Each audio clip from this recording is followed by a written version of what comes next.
Recording by Sanjana music. DJ Hariom Vasantpur, DJ Hariom Vasantpur, mix by Manu Singh. बोल सच्चा दरबार की कैसे में करी विदाई माई तू याद बहड़िया बेलू, माई तू याद बहड़िया बेलू।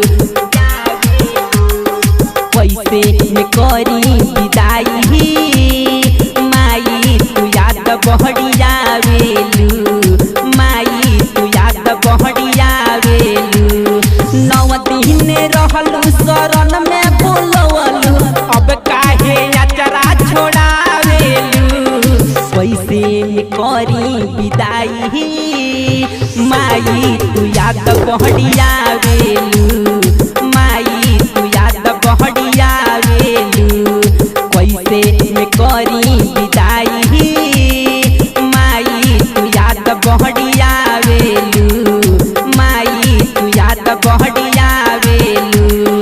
9 दिन रहलू शरण में बोलवलू, अब काहे अचरा छोड़ावेलू। कैसे में करी विदाई माई तू याद बहड़िया बेलू, माई तू याद बहड़िया बेलू।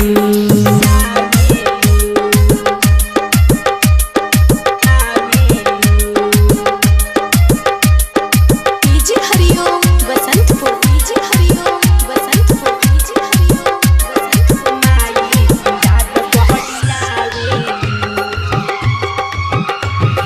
असरा धरावेलू बेटा बनावेलू, तब काहे जालू तू छोड़ के। ए माई हाँ हाँ असरा धरावेलू बेटा बनावेलू, तब काहे जालू तू छोड़ के। तू जदी जइबू जियते ना पैबू, माथवा से हाथवा हटावेलू।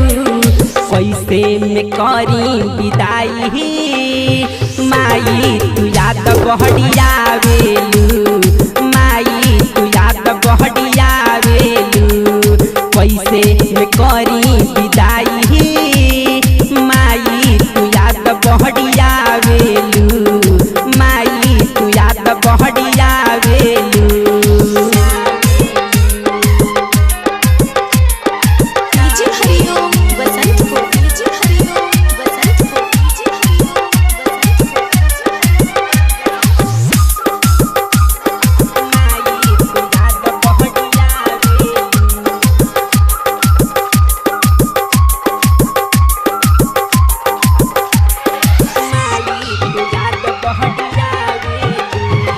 अन्हरा के आँख देलू, निर्धन के धन देलू, बाजिन पर राखेलू पूरा ध्यान।